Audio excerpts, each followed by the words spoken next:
دین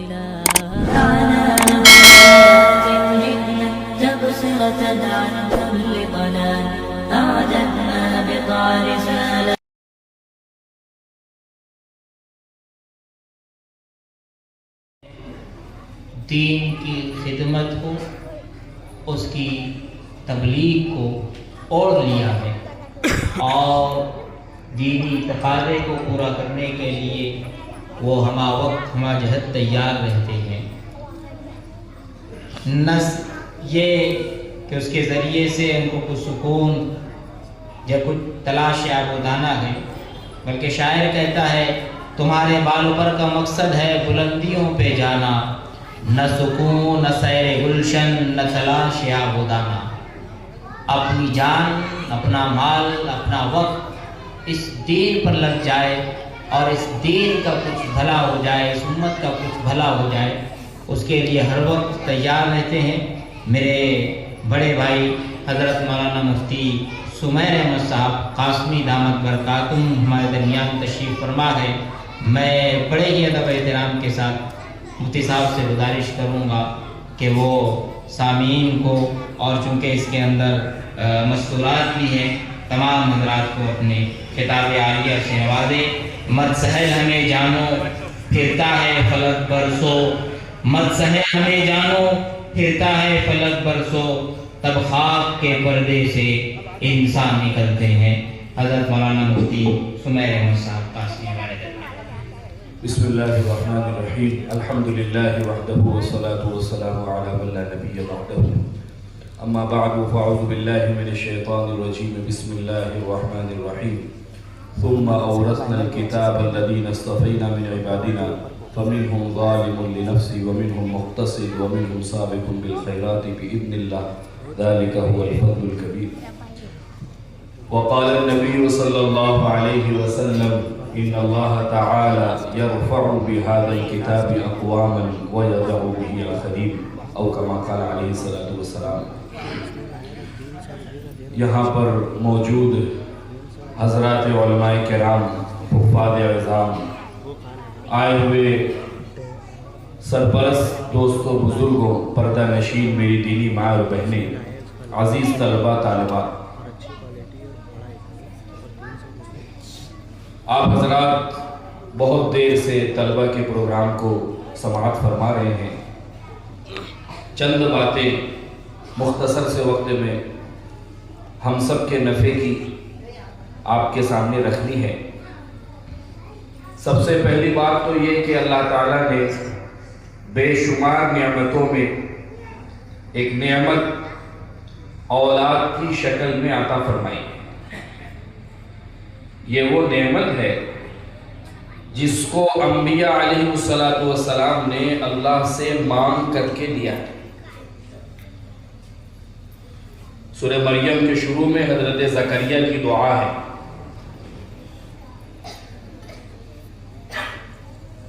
اذ نادى ربه نداء خفيا قال رب إني وهن العظم مني واشتعل الرأس شيبا ولم أكن بدعائك ربي شقيا وإني خفت الموالي من ورائي وكانت امرأتي عاقر فهب لي من لدنك وليا يرثني ويرث من آل يعقوب واجعله ربي رضيا۔ اللہ سے کہہ رہے ہیں کہ میرے بال سفید ہو گئے، ہڈیاں کمزور ہو چکی ہے، یعنی بڑھاپے کے سارے آثار ظاہر ہو چکے ہیں، اور میری جو زوجہ ہے، بیوی ہے، وہ خود بھی بانڈ ہے، یعنی اولاد کے ہونے کے ظاہری جتنے اسباب ہو سکتے ہیں ہم دونوں ان سے خالی ہیں، لیکن ہم جن سے مانگ رہے ہیں ان سے مانگ کر کے ہم کبھی ناکام نامراد نہیں ہوئے کہ اے اللہ آپ مجھ کو اولاد عطا فرمائیں تاکہ وہ میرے اس مشن اور محنت کا وارث بن سکے۔ علماء فرماتے ہیں کہ صرف اولاد نہیں مانگی ہے بلکہ اولاد کس مقصد کے لیے مانگنا چاہیے وہ بھی سکھایا۔ اولاد کیوں مانگے؟ اس لیے کہ میرے بعد میری جائیداد کو سنبھال لے، میری پراپرٹی کو سنبھالنے والا اور میرے کاروبار کو آگے بڑھانے والا اور میرا ہاتھ بٹانے والا اور بڑھاپے میں میرا سہارا بننے والا۔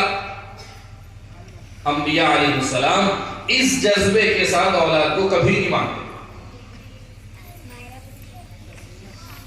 بلکہ مانگ رہے ہیں تو اس نیت سے مانگ رہے ہیں کہ جس محنت کو لے کر کے میں نے اپنی ساری زندگی گزار دی ہے، اگر میری اولاد نہیں ہوگی تو پھر یہ میری محنت کو آگے کون بڑھائے؟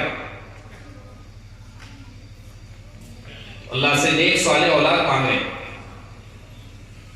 تو پتہ چلا کہ یہ عظیم نعمت ہے جس کو انبیاء علیہ السلام نے اللہ رب العزت سے مانگ کر کے لیا ہے، اللہ نے ہمیں عطا فرمایا۔ اور نعمت کے بارے میں اللہ کا ضابطہ یہ ہے وَلَتُسْأَلُنَّ يَوْمَئِذٍ عَنِ النَّعِيمِ، ہم آخرت میں کسی خاص نعمت کا مطالبہ کریں گے ایسا نہیں ہے، ساری نعمتوں کا وہاں حساب لیا جائے گا۔ ہم نے تم کو نعمت عطا کی، اللہ کے یہاں اس کا حساب ہوگا۔ حضرت عمر رضی اللہ تعالیٰ عنہ اپنے شاگردوں کے ساتھ سفر میں جا رہے تھے، ایک شخص کو دیکھا جس کو کان سے سنائی نہیں دیتا، زبان سے بول نہیں سکتا، آنکھ سے معذور ہے اور پورا جسم کوڑ کے مرض میں گھرا ہوا ہے، وہ پیشاب کر رہا تھا۔ حضرت عمر رضی اللہ تعالیٰ عنہ نے شاگردوں سے کہا اس پر تمہیں اللہ کی کوئی نعمت نظر آتی ہے؟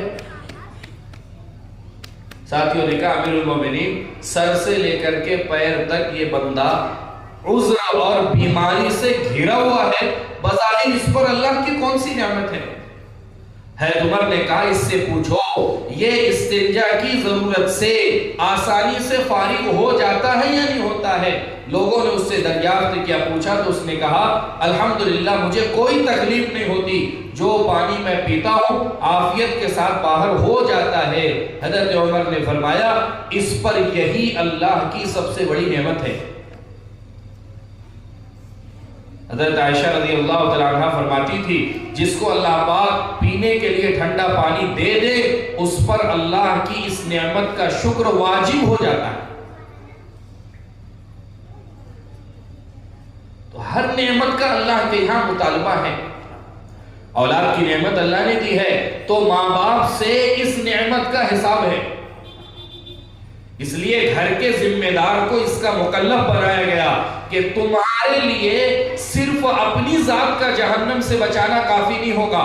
یا ایھا الذین آمنوا قوا انفسکم واہلکم نارا، یہ تمہیں اپنے آپ کو تو جہنم سے بچانا ہے، لیکن بحیثیت گھر کا ذمہ دار ہونے کے تمہاری ذمہ داری اس وقت تک پوری نہیں ہوگی جب تک تم اپنے آپ کو جہنم کی آگ سے بچاتے ہوئے اپنے اہل و عیال کو اس سے بچانے کی فکر نہ کرو۔ صحابہ نے پوچھا اللہ کے نبی گھر والوں کو ہم جہنم کی آگ سے کیسے بچائیں؟ فرمایا ان کو دین سکھاؤ کہ یہ دین ان کو جہنم کی آگ سے بچائے۔ اس لیے میرے عزیزوں و بزرگوں ہمارے وہ سرپرست، ہماری وہ مائیں بہنیں قابل مبارکباد ہیں جو اپنے بچوں کو سمجھا بجھا کر کے، اپنے بچوں کو ڈانٹ ڈپٹ کر کے مکتب میں روانہ کر رہے ہیں، ان کے دین کی اور ان کے ایمان کی فکر کر رہے ہیں، وہ قابل مبارکباد ہیں۔ آپ اپنی اولاد کو دنیا نہ دو، اس میں اللہ کے یہاں کوئی حساب اور مطالبہ نہیں ہے، لیکن اگر دین کے سکھانے میں کمی بیشی رہ گئی تو اللہ کے یہاں اس پر گرفت ہوگی۔ امام غزالی رحمۃ اللہ علیہ نے اور بھی دیگر علماء نے اپنی کتابوں میں اس بات کو نقل کیا ہے کہ اگر اولاد کی تربیت کی کمی کی وجہ سے، ماں باپ کی محنت کی کمی کی وجہ سے اولاد کی تربیت میں کمی رہ جاتی ہے اور وہ غلط راستوں پر پڑ کے گناہوں کا شکار ہو جاتے ہیں تو ان کے گناہ میں ماں باپ بھی برابر کے شریک سمجھے جائیں گے۔ جیسے اولاد کی نیکیوں میں ماں باپ شریک ہیں، کہ گناہ میں بھی، کہ آپ کی ذمہ داری ہے کہ ان کو دین سکھانے کی، کہ آپ ان کو دین سکھاؤ، یہ دین ان کو سب کچھ سکھا دے، دین سب سکھا دے۔ حضور پاک صلی اللہ علیہ وسلم نے اس قوم کو دین سکھایا جو قوم اپنی سگی اولاد کو اپنے ہاتھوں سے زمین میں دفن کرتی تھی. کتنے صحابہ ہیں, کسی نے 10 کو, کسی نے 20 کو. حضرت صحابی ہیں, حضور پاک صلی اللہ علیہ وسلم سے آ کر کے کہنے لگے میں نے 60 سے زیادہ اپنے خاندان کی بچیوں کو اپنے ہاتھ سے زندہ درگور کیا ہے. ایسے سخت دل لوگوں کو حضور پاک صلی اللہ علیہ وسلم نے جب دین سکھایا ہے تو وہی حضرت عمر جو زمانے جاہلیت میں اپنے بچے کو زندہ درگور کیا ہے, وہی عمر اجنبی بچوں کے لیے اپنے ہاتھ سے چولہا جلا کر کے کھانا بنا کر کے کھلا رہے ہیں اور بیٹھ کر کے دیکھ رہے ہیں, اور خادم اسلم سے یہ کہہ رہے ہیں کہ جن بچوں کو میں نے روتا ہوا دیکھا تھا اب ان کو ہنستا ہوا دیکھنا چاہتا ہوں. وہی عمر ہے کہ یہ نرمی کہاں سے آئی کہ یہ دین نے سکھایا. ایک معمولی سی بات پر 120 سال جن کے درمیان جنگیں چلی ہے, ان کو اس دین نے آپس میں ایسا بھائی بھائی بنایا ہے کہ میدان جنگ میں پیاسے جان دے دے رہے ہیں لیکن اپنے بھائی سے پہلے پانی نہیں پی. تو دین ساری چیزیں سکھائے. ہماری غلط فہمی یہ ہے اور ہماری اپنی کم علمی یہ ہے کہ ہم سمجھتے ہیں کہ بہت اچھا ہے, یہ تعلیم دینا ضروری ہے, لیکن اس کے ساتھ کچھ دنیا بھی تو سکھانا پڑے گا, اس سے آخرت بن جائے گی. لیکن جس دنیا میں جی رہے ہیں وہ کیسے بنے گی, وہ کیسے بنے گی؟ میں آپ سے یہ پوچھتا ہوں کہ ہر ایمان والے کا یہ عقیدہ ہے کہ آخرت اصل ہے اور دنیا سایہ ہے. آپ مان رہے ہو کہ اس تعلیم سے آخرت بن جائے گی, تو جب اصل بن جائے گی تو سایہ کیوں نہیں بنے گا؟ جب دائمی آخرت اس دین سے بن سکتی ہے تو عارضی دنیا اس دین اور علم کے ذریعے سے کیوں نہیں بنے گی؟ مفتی صاحب نے آپ کو واقعہ سنایا اپنی نظامت میں پڑوس کی ریاست کا. قرآن کی برکت سے عمر بن عبدالعزیز رحمۃ اللہ علیہ اپنے بچوں کو, اپنے زمانے کا بادشاہ ہے, کئی بر اعظموں پر حکومت ہے, لیکن دنیا سے اس حال میں گئے ہیں کہ مؤرخین نے لکھا ہے 11 اولادیں تھی اور کل ترکہ عمر بن عبدالعزیز کا اس زمانے کا 17 درہم تھا, جس میں سے کچھ درہم قبر کھودنے والے کو اور کچھ درہم کفن دفن کے انتظام میں. اس کے بعد ترکے میں اتنا درہم بچا کہ ایک بچے کو 1 درہم بھی نہیں آ رہا تھا. لوگوں نے کہا امیر المومنین یہ آپ اپنی اولادوں کے ساتھ کیا کر رہے ہو, کس کے حوالے چھوڑ کر کے جا رہے ہو؟ تم سے پہلے بادشاہوں نے ایک ایک لڑکوں کو کئی کروڑ درہم کا مالک بنا کر کے دنیا سے گئے ہیں, اور تمہارے بچوں کے حصے میں 1 درہم بھی نہیں. عمر بن عبدالعزیز رحمۃ اللہ علیہ جوش میں آ کر کے اٹھ کر کے اپنے بستر سے بیٹھ گئے اور کہنے لگے میں نے اپنے بچوں کو کسی کا حق مار کر کے نہیں کھلایا ہے اور کسی کا حق میں نے ان کو نہیں دیا ہے, میں نے ان کو دین دیا ہے, دنیا نہیں دی ہے. اور اللہ یہ کہہ رہے ہیں وَهُوَ يَتَوَلَّى الصَّالِحِينَ, جن کی زندگی میں دین ہوگا ان کے والی, ان کے سرپرست, ان کے ذمہ دار اللہ بن جائیں گے. میں اپنے بچوں کو دنیا کے حوالے کر کے نہیں جا رہا ہوں, میں اپنی اولادوں کو اللہ کے سپرد کر کے جا رہا ہوں. امام شافعی رحمۃ اللہ علیہ فرمایا کرتے تھے ہم نے اپنی آنکھوں سے اس دور کو دیکھا ہے کہ جن کے باپوں نے ان کی اولادوں کے لیے کروڑوں چھوڑا تھا, وہ اولادیں جامع مسجد کی سیڑھیوں پر کھڑے ہو کر کے بھیک مانگتی تھی, اور جن کا باپ اپنی اولاد کو دنیا کے بغیر فقیر چھوڑ کر کے دنیا سے جا رہا تھا لیکن دین سکھایا تھا, ان میں سے ایک ایک لڑکا پورے علاقے کا گورنر اور پورے علاقے کا امیر بنا ہوا تھا. دین کی برکت سے اللہ نے دیا. آپ کہو گے کہ یہ تو بہت پرانی بات ہے, پرانی نہیں, ہمارے اپنے زمانے کی, آپ ہمارے اکابرین کی زندگیاں حالات اٹھا کر کے آپ دیکھ لیں. مولانا محمد منصور نعمانی رحمۃ اللہ علیہ فرمایا کرتے تھے کہ جس زمانے میں انگریزوں کی ہندوستان میں حکومت تھی، ہم سنبھل کے علاقے میں رہتے تھے، میرے والد سے ڈپٹی کلیکٹر نے یہ کہا، انگریز تھا، کہا کہ یہ منظور بہت ہوشیار ہے اور یہ بہت عقل مند، بہت ذہین ہے، تم اس کو میرے حوالے کرو، میں اس کی پڑھائی لکھائی کا ذمہ دار بنتا ہوں، اس کو میں پڑھا لکھا کر کے اس زمانے کا وائسرائے جو ہوتا تھا سب سے بڑی پوسٹ، اس کو وہاں تک میں پہنچا دوں۔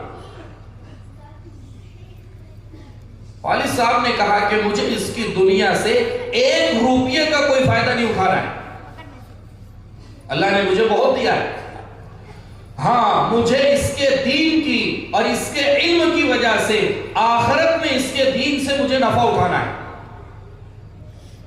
اس لیے دنیا نہیں سکھاؤں گا۔ مولانا منصور نعمانی رحمۃ اللہ علیہ فرمایا کرتے تھے کہ میرے والد صاحب کی محنت اور کوشش کا نتیجہ یہ رہا ہے کہ مجھ پر زندگی میں کبھی میرے پاس اتنا مال نہیں رہا ہے کہ مجھ پر زکوٰۃ فرض ہو، میں کبھی صاحب نصاب بنا ہی نہیں ہوں، لیکن دنیا کی کوئی ایسی سواری نہیں ہے جس پر اللہ نے ملکوں کا اور علاقوں کا سفر نہ کروایا، دین کی بنیاد پر۔ اس لیے ہمارے ان بھائیوں سے، ہماری دینی مائیں بہنوں سے یہ ہماری عاجزانہ درخواست ہے، جتنا اہتمام اس تعلیم کے دلانے کا ہمارے اندر ہونا چاہیے، اللہ معاف فرمائے ابھی اس درجے کا اہتمام نہیں ہے۔ سال میں ایک مرتبہ پورے سال میں سرپرستوں کو سالانہ جلسے کے عنوان سے جمع کیا جاتا ہے۔ آپ ایمانداری سے بتاؤ 200 طلبہ طالبات ہمارے مکتب میں پڑھتے ہیں، اگر حاضری لی جائے تو پتہ چلے گا ابھی بھی 100% سرپرست حاضر نہیں ہے۔ ایک مرتبہ آپ کو بلایا جا رہا ہے، چند گھنٹوں کے لیے بلایا جا رہا ہے، قرآن کی نسبت پر بلایا جا رہا ہے، اللہ کے گھر میں بلایا جا رہا ہے، جس سے بہتر کوئی جگہ نہیں ہو سکتی، جس سے بڑی کوئی نسبت نہیں ہو سکتی، جس سے اعلیٰ کوئی کلام نہیں ہو سکتا۔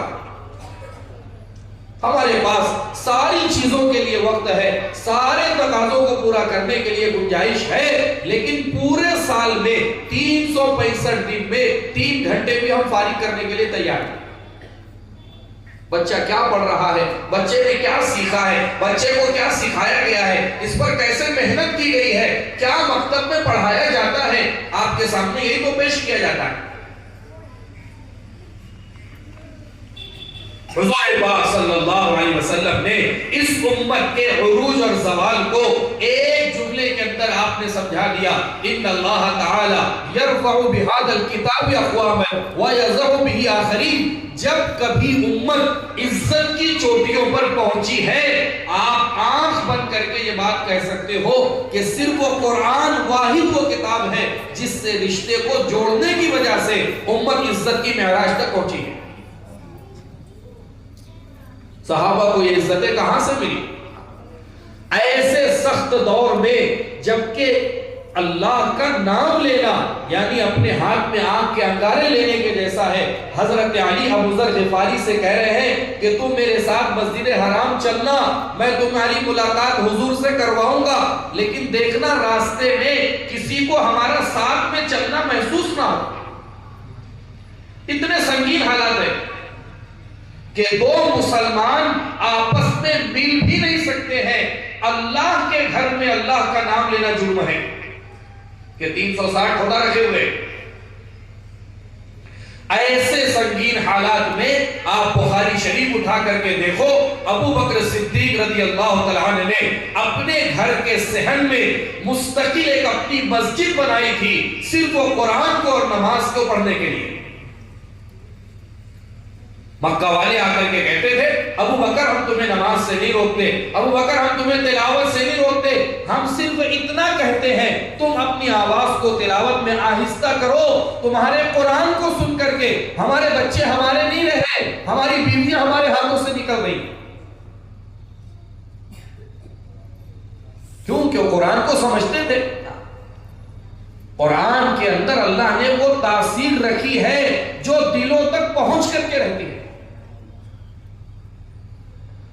ابھی کچھ مہینے پہلے ہمارا ساؤتھ افریقہ جانا ہوا، وہاں ایک بہت بڑا ادارہ ہے اس مدرسے میں ہمارا جانا ہوا، 27 ملکوں کے طلبہ وہاں پر تعلیم حاصل کرتے ہیں۔ مدرسہ انعامیہ اس کا نام ہے، دربن کے قریب ہے۔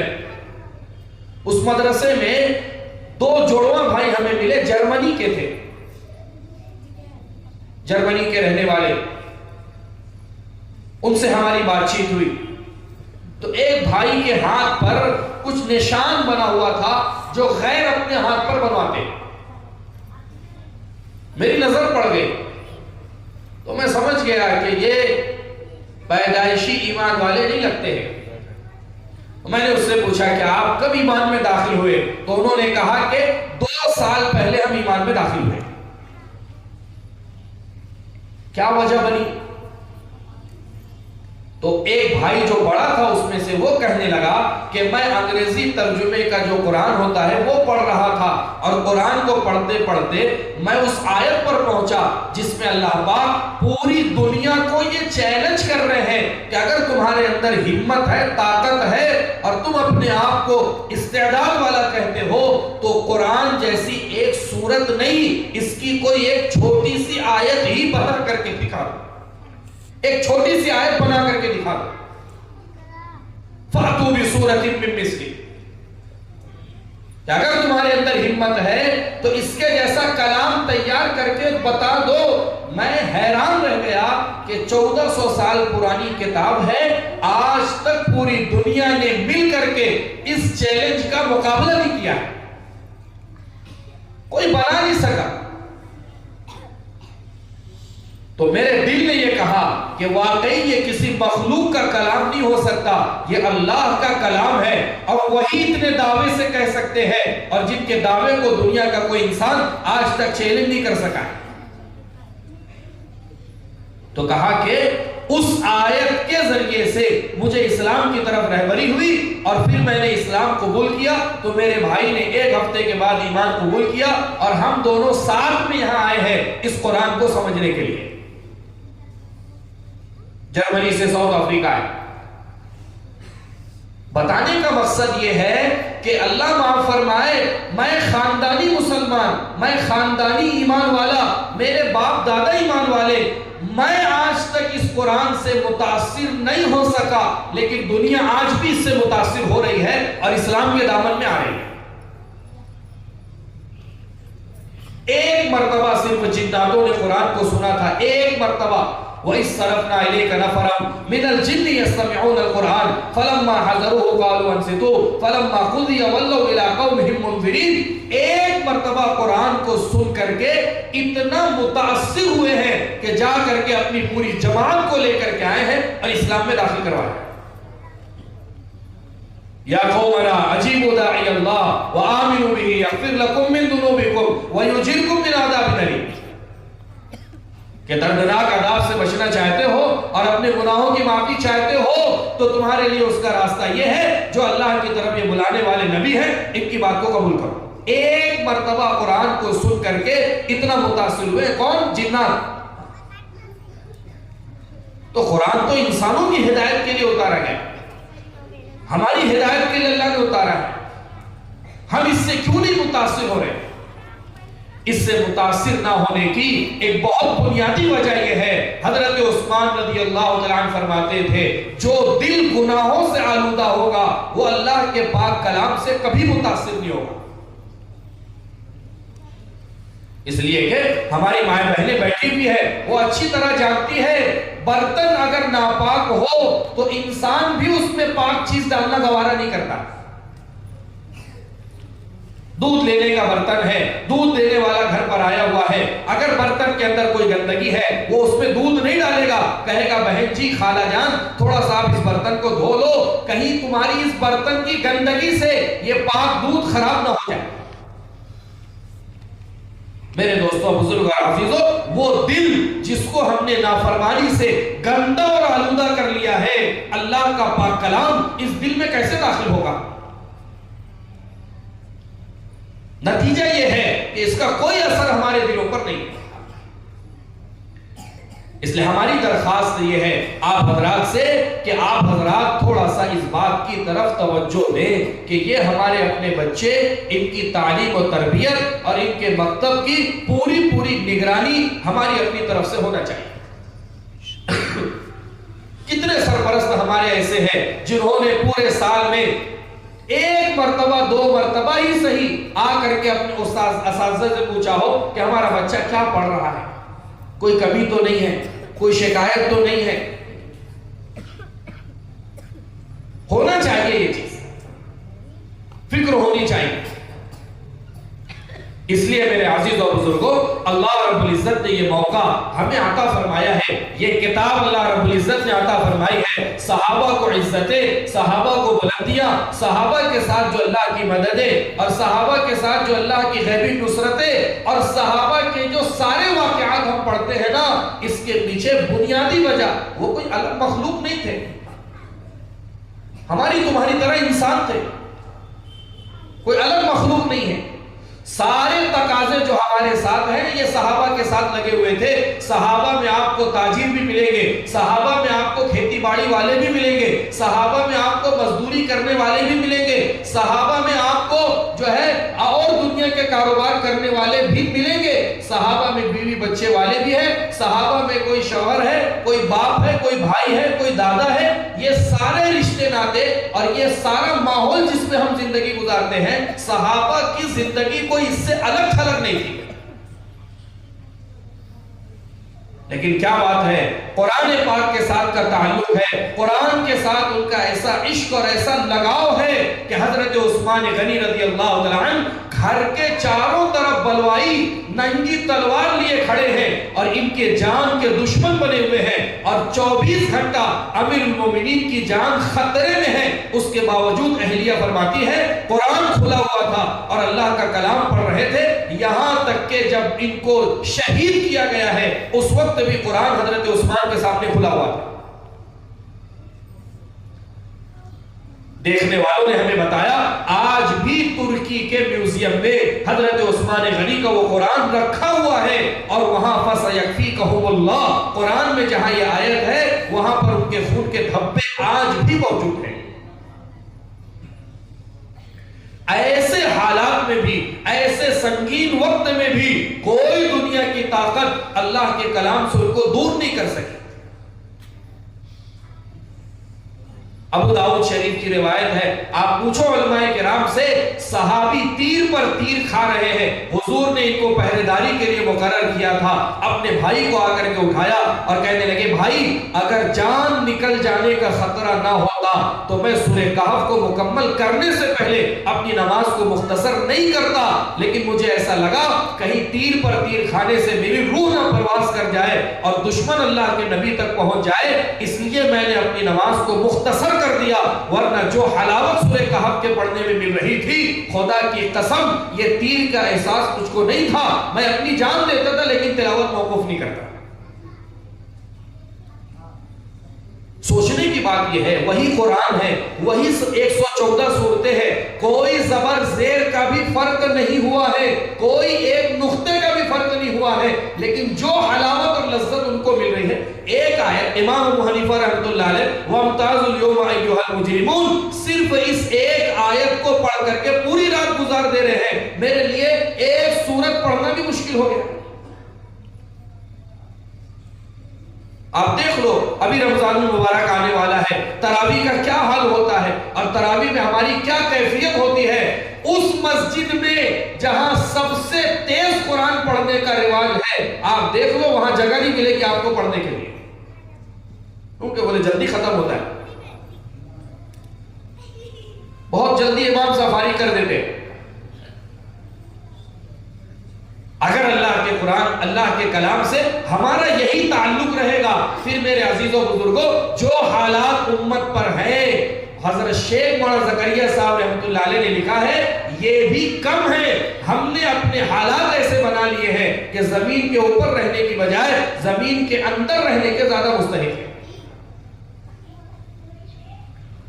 قرآن کے ساتھ جو ہمارا اپنا تعلق ہے قرآن کی تلاوت کا اہتمام کتنا ہے، قرآن کو سیکھنے کا اہتمام کتنا ہے، قرآن کو سمجھنے کا اہتمام کتنا ہے، قرآن کو پڑھنے کا اہتمام کتنا ہے، قرآن کی تعلیمات پر عمل کا اہتمام کتنا ہے، اس کتاب کو ساری دنیا تک پہنچانے کا اہتمام کتنا ہے۔ یہ ہمارے بچے قرآن پاک پڑھ رہے ہیں، آپ دیہاتوں میں چلے جاؤ آپ کو قرآن کا نسخہ ملے گا۔ یہ قرآن ہندوستان میں اترا کیا مالیگاؤں میں اترا؟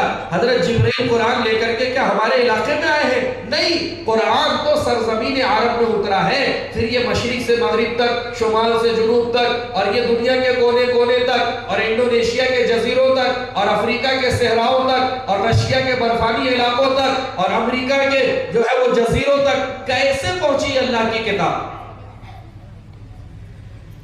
اس کو کوئی پر تو نہیں لگ گیا، اس کو کوئی پیر تو نہیں لگ گیا، یہ چل کر کے تو نہیں گئی، یہ اڑ کر کے تو نہیں گئی ہے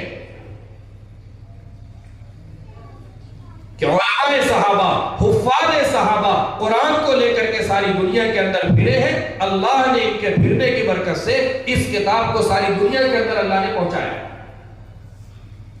ساری دنیا کے اندر۔ اور آج بھی میرے دوستوں، بزرگ اور عزیزوں، جو قرآن کے سیکھنے کا اہتمام کر رہے ہیں اور جو قرآن کے پڑھنے کا اہتمام کر رہے ہیں، آپ ان کی زندگیاں اٹھا کر کے دیکھ لو، ایسا سکون، ایسا اطمینان، ایسا چین اور سکون اللہ پاک نے ان کی زندگیوں میں دیا ہے جس کو ہم الفاظ میں بیان نہیں کر سکتے۔ ہمارا موریتانیہ جانا ہوا، افریقہ کا ایک ملک ہے، وہاں پر ہم 3 مہینہ رہے۔ 3 مہینے میں ہم نے 2 لوگوں کو بھی آپس میں کبھی جھگڑا کرتے ہوئے نہیں دیکھا۔ ہم نے وہاں کے لوگوں سے کہا تمہارے یہاں پر انسان رہتے کہ نہیں رہتے؟ نہ کبھی آپس میں کسی کی کوئی تیز آواز میں بات چیت نہیں سنی ہم نے، حالانکہ اس ملک کے کئی علاقوں میں ہمارا جانا ہوا۔ اس کی بنیادی وجہ ہمیں یہ سمجھ میں آئی کہ جو تعلق ان کا قرآن پاک کے ساتھ تھا اور جو عشق ان کا قرآن پاک کے ساتھ تھا، ایسا تعلق قرآن پاک کا کہ اس ملک کا ایک ڈرائیور، گاڑی چلانے والا، کرائے کی کار چلانے والا، اس کا تعلق قرآن پاک کے ساتھ اتنا تھا کہ ہم اس کے ساتھ موریتانیہ سے مراکش 2000 کلومیٹر کا سفر ہم نے کیا ہے۔ پورے سفر میں اس ڈرائیور نے 25 پارے کی تلاوت کر لی تھی۔ ہم تو اپنا سفر کاٹنے کے لیے نہ جانے کتنی خرافات اور نہ جانے کتنی لایانی کر لیتے ہیں کہ بھئی ہمارا اپنا سفر گزر جائے۔ وہاں سوائے زبان پر قرآن کے کوئی دوسری چیز نہیں ہے، یہاں بیٹھنے سے لے کر کے منزل پر پہنچنے تک اس کی زبان نہیں رکی۔ جب وہاں پہنچے تو میں نے اس سے پوچھا یا اخی کم جز قرأتم، وہ نہیں بتا رہا تھا، وہ بتانے کے لیے تھوڑی، لیکن میں نے اصرار کیا تو اس نے کہا بحمد اللہ قرأت 25 جز، میں نے 25 پارے پڑھ لی۔ ایسی تلاوت کا اہتمام، تو اللہ نے جو سکون دیا ہے، اللہ نے جو چین اور اللہ نے جو برکتیں وہاں پر دی ہے، آپ اس کا اندازہ نہیں لگا سکتے۔ قرآن کی برکت ہے۔ ہم اپنے گھر میں، ہم اپنے کاروبار میں، ہم اپنی زندگی میں یہ خیر و برکت لانا چاہتے ہیں، اس کا ایک عظیم الشان نسخہ اللہ رب العزت نے ہمیں عطا فرمایا ہے۔ آپ اس سے تعلق کو جوڑ کر کے، تجربہ کر کے آپ دیکھ لو، آپ اپنی زندگیوں میں تبدیلی کو محسوس کرو۔ اس کے لیے میں اپنی بات کو مختصر کرتے ہوئے، یہ آج کے جو طلبہ جنہوں نے ناظرہ قرآن پاک کی تکمیل کی ہے، بہت ہی مبارکبادی کے قابل ہیں۔ ان کے والدین، ان کے سرپرست، ان کے اساتذہ، مدرسے کے سارے ذمہ داران، پوری بستی والے انتہائی مبارکباد کے قابل ہیں۔ ان بچوں نے آج اللہ کے قرآن کو، اللہ کے کلام کو آخری سورتوں کی تلاوت کر کے ناظرہ قرآن پاک کی تکمیل کی ہے۔ معمولی چیز نہیں ہے۔ صرف بچے کے بسم اللہ پڑھنے پر امام غزالی رحمۃ اللہ علیہ نے لکھا ہے باپ سے اللہ نے عذاب قبر کو ہٹا دیا تھا، صرف بچے کے بسم اللہ پڑھنے پر۔ آپ اندازہ لگاؤ، جس بسم اللہ پر اللہ کی طرف سے یہ انعام ہے تو بچے کے ناظرہ مکمل کر لینے پر اللہ کیا کچھ عطا فرمائے۔ اس لیے یہ موقع مبارکبادی کا ہے، انتہائی مبارکبادی کے مستحق ہیں ان بچوں کے والدین جنہوں نے اپنے بچوں پر محنت کر کے ان کو یہاں تک پہنچایا ہے کہ بچوں نے ناظرہ یعنی بالتجوید قرآن پاک کی تکمیل کی ہے۔ لیکن ہماری درخواست ان سے یہ ہے کہ آپ یہاں پر اس سلسلے کو موقوف نہ کریں، بلکہ یہ طلباء آگے اس قرآن پاک کو حفظ کرنے والے بنے، جو حفظ کر رہے ہیں وہ عالمیت کے ذریعے اس کو سمجھنے والے بنے، اور جو سمجھ چکے ہیں وہ اپنے علم کو لے کر کے اس پوری امت کو اس کی تعلیمات کے سمجھانے والے بنے۔ یہ ہماری اپنی ذمہ داری ہے، اور یہ حضور پاک صلی اللہ علیہ وسلم کی طرف سے امت کے ہر فرد کو یہ ذمہ داری سونپی گئی ہے۔ اس لیے میں مدرسے کے ذمہ داران کو، اراکین کو، اساتذہ کو، معاونین کو، اور تمام ہی ہمارے سرپرست اور بستی کے جتنے بھی لوگ یہاں پر آئے ہوئے ہیں، میں ان سب کو مبارکباد دیتا ہوں کہ اللہ پاک اس مکتب کو ہمارے اس پورے علاقے کے لیے مرکزی حیثیت عطا فرمائے، اور دن دگنی رات چوگنی اللہ پاک اس کو ترقیات سے نوازے، اور اللہ پاک اس کی تمام ضروریات کا اپنے خزانہ غیب سے تکفل فرماوے۔ ہر ضرورت اللہ پاک اپنی طرف سے اصحاب خیر کو متوجہ فرما کر کے اللہ پاک اس کی ضروریات کی تکمیل فرمائے۔ ان بچوں سے اللہ پاک خوب دنیا میں اپنے دین کی محنت اور دین کا کام لے۔ اللہ پاک ہم سب کو ان کہیں بھی باتوں پر عمل کی توفیق عطا فرمائے۔ جزاکم اللہ احسن جزا۔ مفتی صاحب نے بہت اہم اور قیمتی باتوں سے نوازا۔ اللہ تعالیٰ تمام باتوں پر ہم سب کو عمل کرنے کی توفیق عطا فرمائے۔